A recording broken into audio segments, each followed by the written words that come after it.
বিশেষ চাহিদা সম্পন্ন কিশোরকে সহায়তা জেলা শাসকের। সোমবার মাধ্যমিক পরীক্ষার পরিস্থিতি খতিয়ে দেখতে বিভিন্ন স্কুলে পরিদর্শনে যান মালদা জেলা শাসক নিতিন সিংহানিয়া। এদিন শহরে পিরোজপুর এলাকায় একটি মাধ্যমিক পরীক্ষা কেন্দ্র পরিদর্শন করে বেরোনোর সময় ওই কিশোরকে ভিক্ষাবৃত্তি করতে দেখেন জেলা শাসক। জানা গেছে, বিশু রায় নামে কিশোরের বাড়ি মানিকচকের রায়পুর এলাকায়। দিনমজুর পরিবারের প্রতিবন্ধী কিশোর প্রায়শই ইংরেজবাজার শহরে এসে বিভিন্ন জায়গায় ঘুরে ভিক্ষাবৃত্তি করে। তিনি তাকে দেখতে পেয়ে তার শিক্ষা এবং পরিবারকে প্রয়োজনীয় সব রকম সহায়তা প্রদানের আশ্বাস দিয়েছেন জেলা শাসক নিতিন সিংহানিয়া।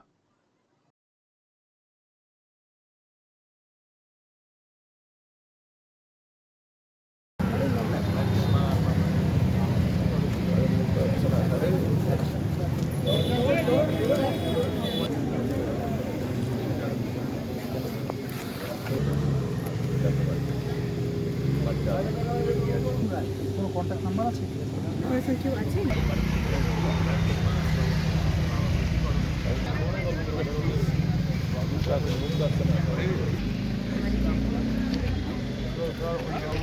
একজন স্পেশালি এবলড ভাই আছে আমার, ওর মানবিক ভাতা থেকে শুরু করে যা যা প্রয়োজনীয় সার্টিফিকেট সবই আছে, ট্রাইসাইকেল থেকে শুরু করে সবই আছে।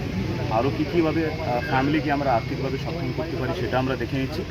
ওর পড়াশোনার জন্য কী করা যেতে পারে সেটাও আমরা দেখে নিচ্ছি। বাকি যা যা লাগবে সবটাই আমরা খতিয়ে দেখে নিচ্ছি। স্যার কীভাবে চোখে পড়লো? আপনাদের মাধ্যমে।